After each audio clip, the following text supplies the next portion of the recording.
Buenas tardes, jóvenes, ¿cómo están? Buenas tardes, doctora. Buenas tardes, vamos a empezar la clase.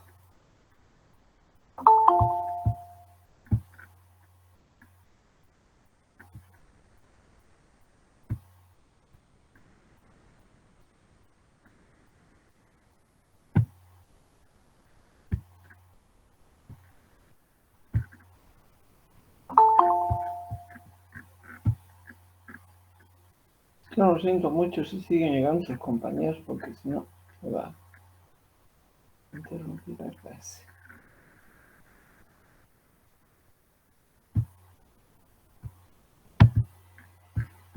Jóvenes, hemos hecho con ustedes renina.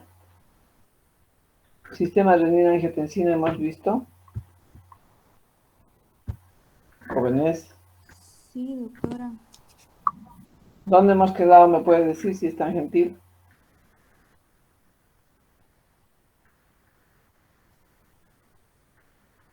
Hola. Doctora, quedamos en la diapositiva de eritropoyetina. Ajá.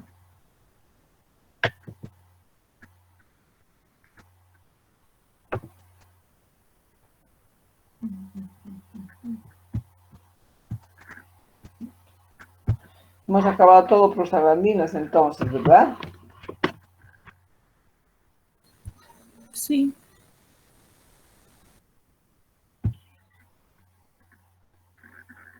Muy bien, jóvenes. Entonces, vamos a empezar a hablar de una hormona muy importante en nuestro organismo en general, porque no solamente se ocupa del riñón, ¿verdad? Sino también de otros órganos, como vamos a ver a continuación. La eritropoyetina, que se abrevia de esta manera, EPO, es la epoetina también, ¿verdad? Se conoce de esta manera, ¿ya? Eritropoyetina, epoetina, y se abrevia de esta manera, la EPO. Se sintetiza en el aparato extraglomerular y en las células endoteliales de los capilares peritubulares, a nivel de la corteza renal. Está constituido por 166 aminoácidos, de los cuales el 25% son carbohidratos. Que la eritropoyetina es una citosina glicoproteica que actúa en los receptores específicos a nivel de la superficie de las células progenitoras de eritrocitos, y se abrevia de esta manera: células progenitoras de eritrocitos a nivel de la médula ósea. Y va a actuar entonces como un factor de crecimiento y maduración. Por lo tanto, la eritropoyetina actúa estimulando el crecimiento y la maduración a nivel de los receptores específicos. Estimula la diferenciación de las células progenitoras y la liberación hacia la circulación de reticulocitos y hematíes, como vemos acá. ¿Vean? Entonces, en el aparato extraglomerular y a nivel de los túbulos renales, y va a salir y estimular primero la producción y luego la maduración, para que ya salgan los reticulocitos hacia la circulación sistémica. Ahora bien, la eritropoyetina controla la producción de glóbulos rojos a través de un mecanismo de retroalimentación con el oxígeno. Entonces, la eritropoyetina controla la producción de glóbulos rojos a través de un mecanismo de retroalimentación con el oxígeno. ¿Qué quiere decir? Que la anemia, mediante la hipoxemia, va a estimular la producción de la eritropoyetina a nivel renal en forma directa. A mayor altura, mayor producción de eritropoyetina, por lo tanto, mayor producción de glóbulos rojos. Es de esta manera que se explica, por ejemplo, la eritropoiesis bastante aumentada en lugares altos, como por ejemplo La Paz, Oruro, Potosí, donde la presión parcial de oxígeno está muy baja, ¿no es cierto?, en relación a la altura. Entonces hay mayor estímulo de glóbulos rojos y por eso hay eritropoiesis. Y los pacientes cursan con poliglobulia de la altura. ¿Y cuál es la solución para este tipo de pacientes que ya en forma temprana, a los 50 años, 55, tienen que dejar estos lugares, los que pueden, porque la mayoría no puede, lamentablemente? Entonces, ¿qué sucede con estos pacientes? Con los que salen de la ciudad y van a lugares más bajos, automáticamente aumenta la presión parcial de oxígeno y por lo tanto el estímulo hacia la médula ósea va a disminuir también y se va corrigiendo esa poliglobulia. Pero, ¿no es cierto?, es muy importante tomar en cuenta que los pacientes que no salen de estos lugares por este problema que vienen presentando secundario a la altura, ¿qué va a suceder? La producción se hace cada vez más y más. Y lo que nosotros sabemos que los glóbulos rojos tienen que ir de 4 millones a 5.500, ¿verdad? Llega hasta los 7.000, 8.000 y se ha visto pacientes en forma excepcional, pero hemos llegado a ver con 10 millones. ¿Qué sucede con estos pacientes? La circulación se hace muy espesa, muy densa, por lo tanto el aporte de oxígeno hacia los diferentes órganos es insuficiente. Entonces va a haber una serie de complicaciones a todo nivel. Por lo tanto, en estos pacientes se les hace sangría, que no es lo ideal, no es lo aconsejable prácticamente, jóvenes, a no ser que sea extremadamente urgente, cuando ya los pacientes no toleran los síntomas, como ser, por ejemplo, una cefalea intensa o la falta de coordinación, ¿no es cierto? Porque hay una hipoxia a nivel de todos los órganos y a nivel cerebral también. Entonces se hacen las famosas sangrías, que no son indicadas, ya les digo. ¿Por qué? Porque esta sangría va a seguir estimulando. Es como si aumentara un estímulo para la producción de glóbulos rojos. Desde ese punto de vista, jóvenes, es muy peligroso. Ahora bien, la eritropoyetina no está ausente nunca del plasma, ni en enfermos anéfricos, o sea, ¿qué quiere decir anéfricos? Que no tienen riñones, ni en casos de policitemia o en pacientes politransfundidos. ¿Por qué? Porque además va a existir una eritropoyetina extrarrenal. Entonces, no existen reservas de eritropoyetina formada y su producción es instantánea en respuesta a los requerimientos del organismo. El catabolismo de la eritropoyetina es más lento que el de otros factores de crecimiento. La dosis de eritropoyetina es de 50 unidades por kilo peso por dosis. Se hace 3 veces a la semana, todo dependiendo del hematocrito y de la hemoglobina. Cuanto más bajo sea el hematocrito y la hemoglobina, se puede poner hasta 10.000, 3 veces o 12.500. Está todo eso prescrito para que se pueda estimular la formación de glóbulos rojos. Y no solamente se utiliza en pacientes con enfermedad renal, como es la enfermedad renal crónica en sus diferentes estadios, sino también en otro tipo de patologías. La eritropoyetina sirve para todas las patologías en general que cursan con anemia. De desgracia, las neoplasias, ¿no es cierto?, que son muy importantes. Entonces, hay que tener en cuenta aquello. Se conoce a nivel de la farmacia ya, ¿no es cierto?, para distribución al público como eritropoyetina humana recombinante. Si ustedes dicen eritropoyetina nomás, hay muchos que no les dan. Es eritropoyetina humana recombinante. Viene, ya saben, de 5.000 y de 10.000 unidades internacionales. ¿Qué relación tiene la eritropoyetina y el sistema renina-angiotensina-aldosterona? Esto es muy importante tomar en cuenta. ¿Por qué? Porque ambos sistemas se estimulan o frenan de forma paralela. Se estimulan o frenan de forma paralela. Según varios autores que han estudiado esto, han demostrado que existe una correlación entre ambos sistemas en situaciones sobre todo de hipoperfusión, verbigracia, insuficiencia cardíaca congestiva, en casos de trasplante renal, en hipertensión arterial vasculorenal. Pues es una relación directa, hay que tomar en cuenta que es una relación directa entre la eritropoyetina y el sistema renina-angiotensina. Por lo tanto, en un paciente que tiene hipertensión arterial, por ejemplo, y recibe IECA, por lo tanto, ese IECA va a frenar, ¿qué cosa? La eritropoiesis. Por lo tanto, el paciente va a bajar en la concentración de glóbulos rojos en sangre y su hematocrito va a estar venido abajo. Casi siempre.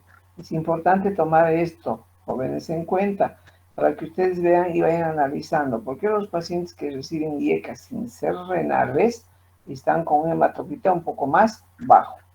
Ahora, ojo, esto vale una aclaración. Todos los pacientes que llegan de Potosí, por ejemplo, La Paz o Oruro, donde cursan con eritropoiesis de la altura, estos pacientes se llevan mejor. en cuanto se refiere a la enfermedad renal crónica y en cuanto se refiere a un tratamiento de sustitución renal, como es, por ejemplo, la diálisis, ya sea hemodiálisis o diálisis peritoneal. ¿Por qué? Porque obviamente los pacientes tienen mayor hematocrito, mayor hemoglobina, por lo tanto, sufren menos, miren qué paradoja, sufren menos en diálisis. Entonces, un paciente que viene de estos lugares y que está con eritropoiesis, ustedes no van a pensar por ningún motivo, si tiene una uricreatinina alta, que el paciente no es renal. Al contrario, es renal, pero tiene eritropoiesis. Y si ese paciente inicialmente estaba con 7 millones, 8 millones y viene a la consulta con 6 millones, ojo, hay que ver los antecedentes, qué edad tiene, si es oriundo de esos lugares, ¿no es cierto? Y generalmente, si se hizo ver o está recibiendo tratamiento para la policitemia de la altura, si no está recibiendo nada de estos jóvenes y el paciente ya tiene 60 o 70 años, con seguridad que ese paciente está con enfermedad renal crónica y su poliglobulia se está controlando por esa situación.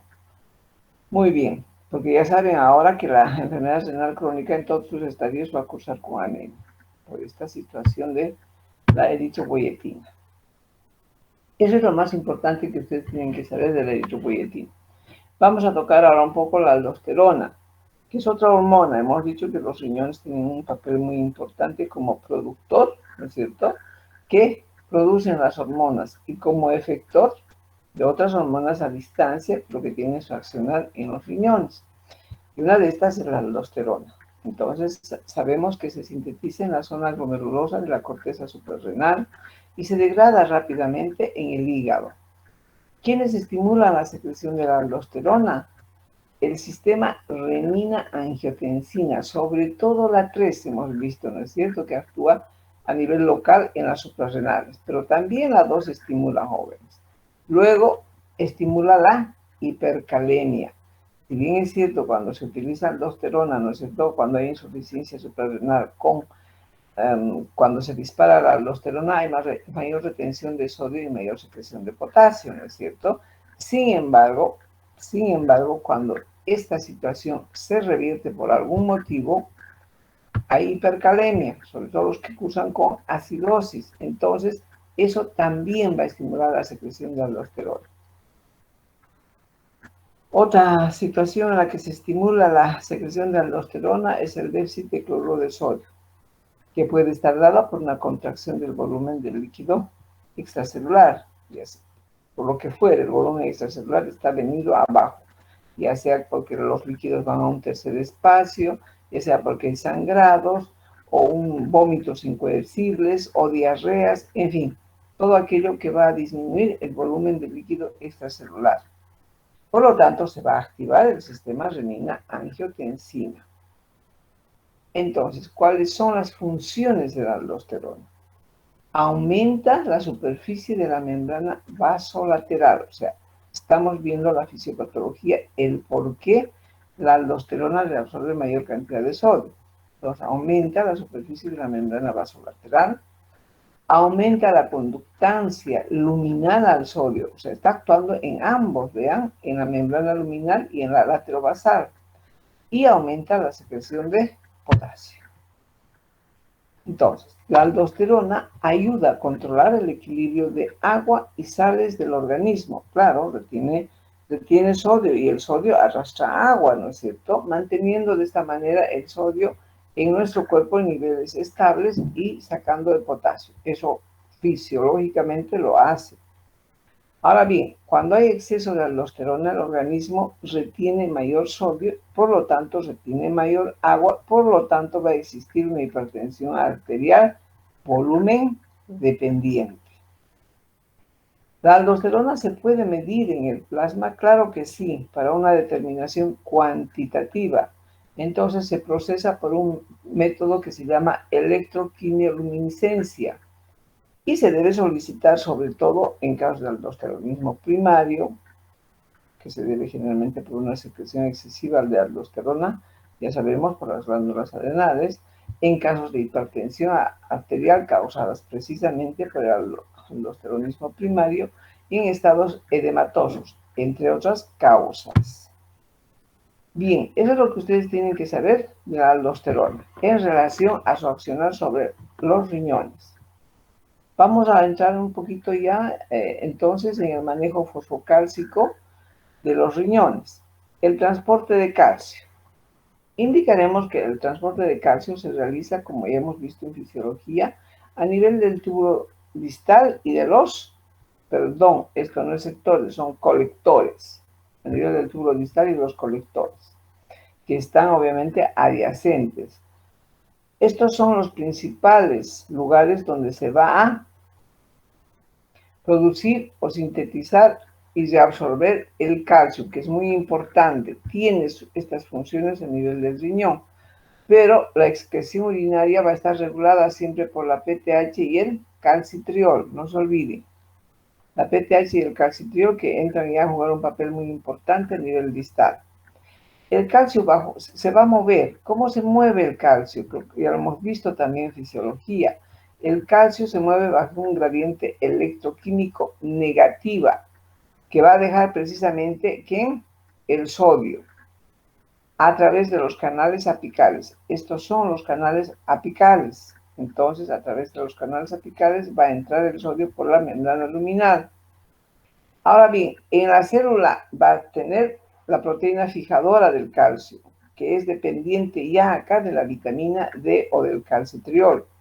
Se va a producir la excreción por el intercambiador de 3 sodios, hemos indicado 3 sodios, 1 calcio y 2 cloros a nivel distal, a través de un calcio ATPasa vasolateral, que es esto.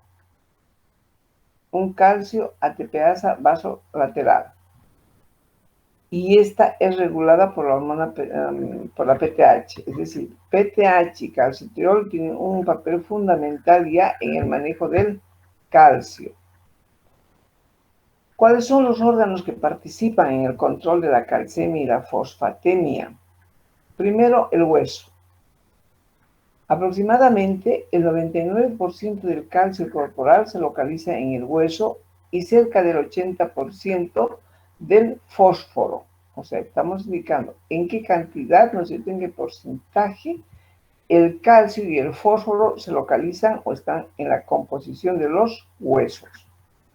El hueso está formado por una matriz orgánica de colágeno, que es de mucopolisacáridos y de proteínas, donde se van a depositar cristales de sales, como el fosfato cálcico, el sodio, el magnesio, el cloro y el flúor. Vean, todos estos componentes minerales van a tener los huesos. Bien. En la formación y desorción del hueso intervienen 3 tipos principales de células. Tanto en la formación como en la resorción del hueso intervienen 3 tipos principales de células. En primer lugar, los osteoblastos. Los osteoblastos sintetizan colágeno e inician el depósito de sales cálcicas. Osteoblastos son las células que van a iniciar la formación prácticamente. Los osteoclastos son responsables de la resorción del hueso, o sea, van a sacar, ¿no es cierto?, el calcio de los huesos. Ahora bien, la destrucción del hueso depende de una destrucción del colágeno por enzimas lisosomales y por fagocitosis. ¿Cuáles? En la formación y desorción de hueso hemos dicho 3 tipos principales de células. ¿Cuáles son las otras células? Son los osteocitos. Los osteocitos son aquellos que provienen de los osteoblastos. Tienen un papel muy relevante en el intercambio de calcio entre el líquido extracelular y el hueso. A nivel del tracto gastrointestinal, indicaremos, ¿no es cierto?, que en una dieta estándar se ingiere diariamente alrededor de 1 gramo, en su mayor parte en forma de fosfato cálcico y en productos lácteos. La absorción de calcio en el duodeno se realiza mediante el transporte activo. Ahora bien, ¿quién va a facilitar esta reabsorción de calcio a nivel intestinal? Sobre todo la vitamina D, los fosfatos orgánicos y el pH ácido. Un pH ácido, los fosfatos orgánicos y vitamina D van a intervenir activamente en la reabsorción de calcio a nivel del intestino. Grueso o delgado, a nivel delgado, ¿verdad? Ahora, los factores que disminuyen la absorción de calcio son fundamentalmente los oxalatos, los fosfatos inorgánicos y un pH alcalino. El riñón es otro de los órganos que interviene mucho en el manejo del calcio. La excreción urinaria de calcio es importante en la homeostasis del calcio y está controlada hormonalmente por la hormona paratiroidea, por un feedback negativo, o sea, es inversamente proporcional. Si disminuye el calcio, si existe una hipocalcemia en el organismo, va a aumentar la PTH. Y es por eso que en la insuficiencia renal o en la enfermedad renal crónica, por ejemplo, existe un síndrome grande que se llama síndrome secundario de hiperparatiroidismo, porque está dado precisamente por todo lo que acabamos de ver. ¿Cuáles son las funciones del calcio? Formación del esqueleto con la mineralización. Mantiene la permeabilidad y estabilización de las membranas celulares. Interviene en la excitabilidad nerviosa y a nivel de los neurotransmisores. Interviene en la secreción de hormonas, fundamentalmente, ¿no es cierto?, la PTH, el calcio. Cofactores, es un cofactor de los factores de coagulación sanguínea, el factor 7, el 9 y el 10. Interviene en la actividad de muchas enzimas e interviene en la contracción muscular. A nivel cardiológico es muy importante porque interviene en la contractilidad cardíaca.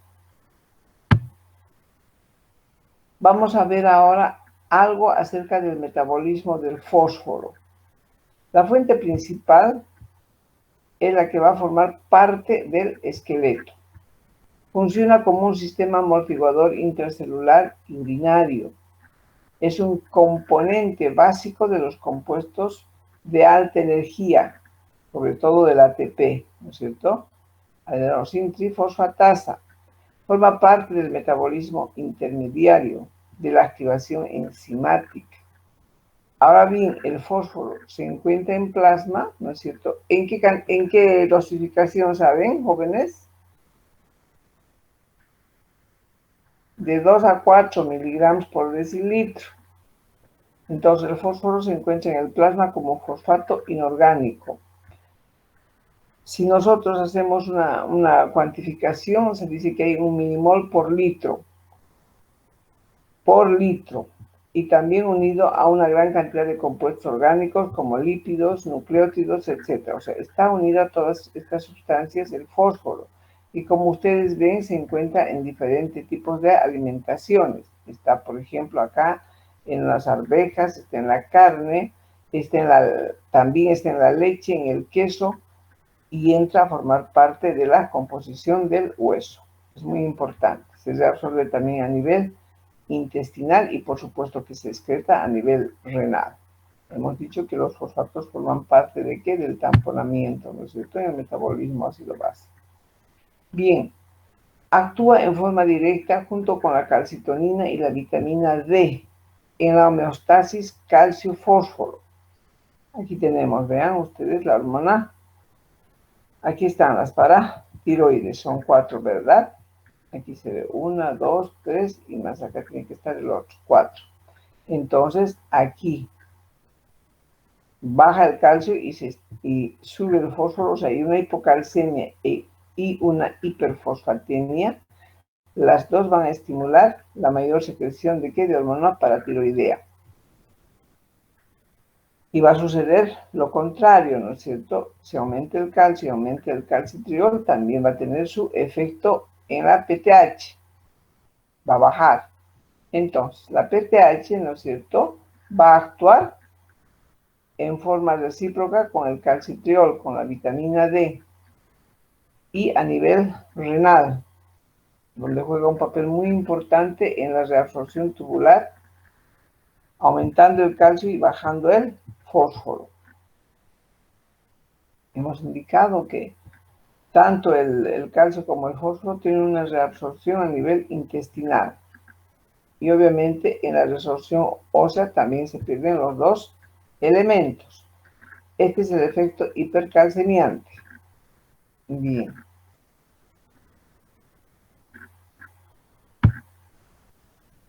Vamos a ver algo acerca de la vitamina D. Ustedes saben que la vitamina D, a través de los rayos solares, ¿no es cierto?, va a sintetizarse en la piel como 7-dehidrocolesterol vitamina D.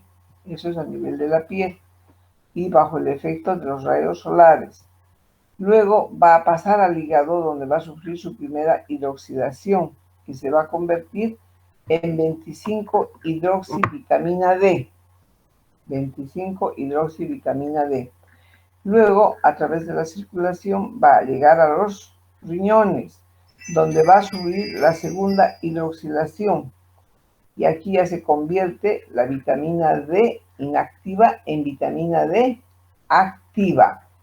Es la 1,25-dihidroxivitamina D3, metabolito activo y que está estimulado por la PTH e inhibido por el hiperparatiroidismo. Bien. Y aquí tienen un resumen muy bonito para analizar jóvenes. Ya tenemos como la 7-dihidrocolesterol a través de los rayos solares, luego va a pasar al hígado, y resulta de ahí la 25-hidroxivitamina D3, y luego va a pasar hacia los riñones, donde sí se va a convertir en una vitamina D activa, 1,25-dihidroxivitamina D3. Y van a ver que esta hormona, porque es considerada como hormona, ¿no es cierto?, la D3, que se llama calcitriol, va a tener su acción en todos los órganos. Es importante por eso tener valores de vitamina D estables en nuestro organismo, porque si no todos los órganos llegan a estar comprometidos. Bien, entonces la 1,25-dihidroxivitamina D3, que es la vitamina D activa, es el calcitriol, es esencial para el correcto desarrollo del hueso. Produce su secreción en el riñón y cuando está alterada, ¿no es cierto?, en los niños se llama raquitismo y en los adultos osteomalacia. No confundir, por favor, aquí he tenido un lapsus. La vitamina D no se produce en los riñones, sino se realiza la segunda hidroxilación, que es diferente.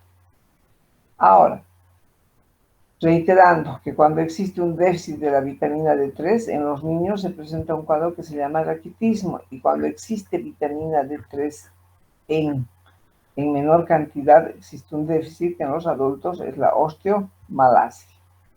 Entonces, ¿qué será la osteomalacia? Es un síndrome que altera el crecimiento de los huesos y se produce por la disminución de las sales calcáreas. Es causada por una carencia de vitamina D. No se olviden entonces. La osteopenia es cuando se pierde masa ósea. El interior de los huesos se vuelve quebradizo por la pérdida de calcio, la osteopenia. Bien. La osteitis fibrosa quística es por un exceso de hormona paratiroidea por función aumentada de las glándulas paratiroides. Bien. La calcitonina. La calcitonina es un polipéptido sintetizado por las células C o parafoliculares de la tiroides.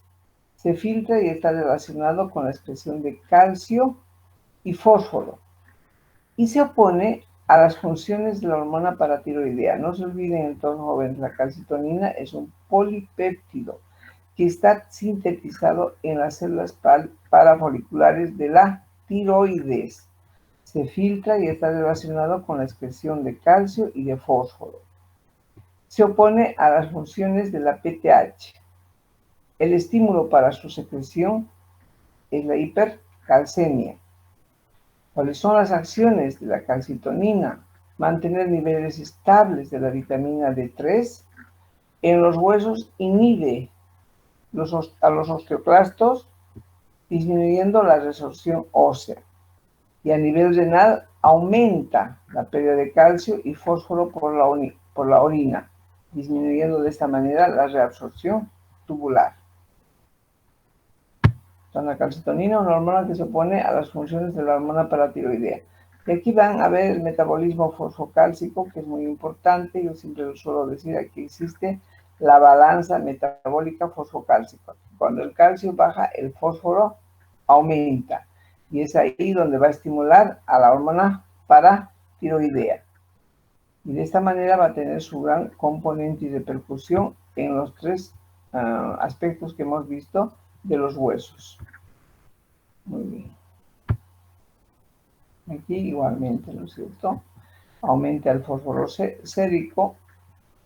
Esa va a determinar una disminución de la vitamina D, lo cual, una disminución de la vitamina D. Ahora, ¿qué va a suceder con la hipocalcemia? La hipocalcemia va a producir una estimulación de la PTH, de la hormona paratiroidea, y va a existir un aumento a nivel circulatorio plasmático. Nos va a hablar del hiperparatiroidismo secundario. La alteración de la hipocalcemia, por un lado, va a producir la osteomalacia y por otro lado va a producir la osteoitis fibrosa. Muy bien. También va a intervenir en las metástasis cálcicas. Metástasis cálcicas y metástasis de los tejidos blandos. En los músculos y en los enfermos renales se ve depósitos en la capa íntima de los vasos, sobre todo. Después de las sales cálcicas. Bueno, la insulina. Vamos a ver brevemente esto, porque no nos compete en realidad, nuestro cuerpo compete más a la endocrinología. Sin embargo, vamos a indicar que la insulina se filtra y se excreta a nivel renal. Por lo tanto, si se filtra y se secreta, ¿cómo estará en la enfermedad renal crónica cuando existe un deterioro de toda la neurona? Va a estar elevado. La insulina es elevada en los pacientes con enfermedad renal. Pero los pacientes con enfermedad renal crónica avanzada van a desarrollar resistencia a la insulina.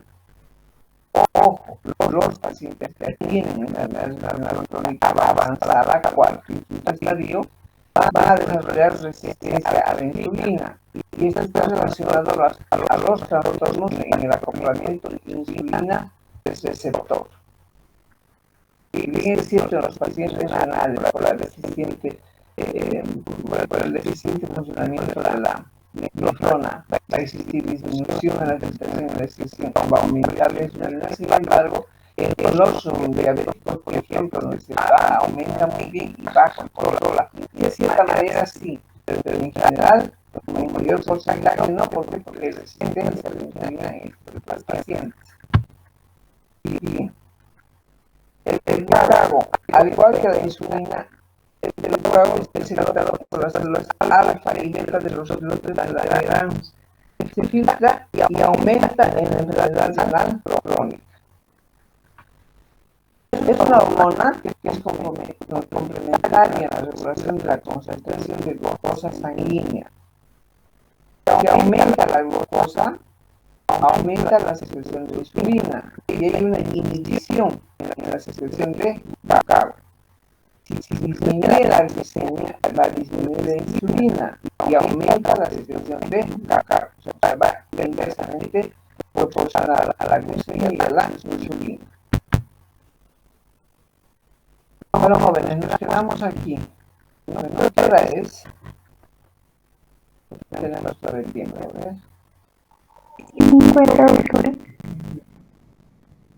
Ya, podemos repetir esto. La hormona del crecimiento es la somatostatina. Está producida por la glándula pituitaria bajo el control del hipotálamo. Y el hígado produce el factor IGF-1, que es mediador principal de los efectos de la gonadotrofia. De la somatotrofina, perdón. El riñón es encargado de su degradación en un 70%. Y en la enfermedad renal crónica avanzada, esta se va a reducir a un 40%. Va a aumentar su concentración en el plasma, lo que se traduce en un retardo de crecimiento. Es decir, que sobre todo esto se ve en la adolescencia, en los niños y en la adolescencia, cuando está en pleno desarrollo y cuando los cartílagos, ¿no es cierto?, todavía no se han no sean soldados. Entonces, todos los niños que tienen enfermedad renal crónica van a tener baja estatura, con seguridad. Y los jóvenes también que están en una edad de pubertad, de igual manera. Ustedes saben que al terminar la pubertad recién se sellan definitivamente los cartílagos de conjunción, ¿no es cierto? Entonces, en estas dos etapas etarias de la vida va a existir entonces un déficit del crecimiento. Y aquí ven, entonces tenemos la glándula pituitaria, ¿no es cierto?, que va a ir controlando todos los factores del crecimiento, de la hormona del crecimiento y de otras hormonas también, y que van a tener su efecto en diferentes órganos, pero sobre todo a nivel del cartílago de crecimiento, a nivel de las articulaciones. Bien, sobre todo de los huesos largos, ¿no? En cuanto a la prolactina, podemos indicar que el riñón es el sitio de remoción principal en la enfermedad renal crónica. Los niveles de prolactina se van a encontrar aumentados en el hombre en un 40% y en la mujer en un 80%. Por lo tanto, en la enfermedad renal crónica va a existir galactorrea y disfunción gonadal. Ojo, muy importante aquello. Galactorrea y disfunción gonadal. Los pacientes, los varones que tienen enfermedad renal crónica vienen y a uno le cuentan, ¿no?, que se sienten asustados. Dice, ¿por qué me está saliendo leche? ¿Por qué? Vemos su funcionalidad renal y está en este estado. Entonces tiene que tener galactorrea. Muy bien. El cortisol. Los niveles de cortisol aumentan con la pérdida del tejido renal. El efecto de la uremia en el metabolismo hepático es muy importante.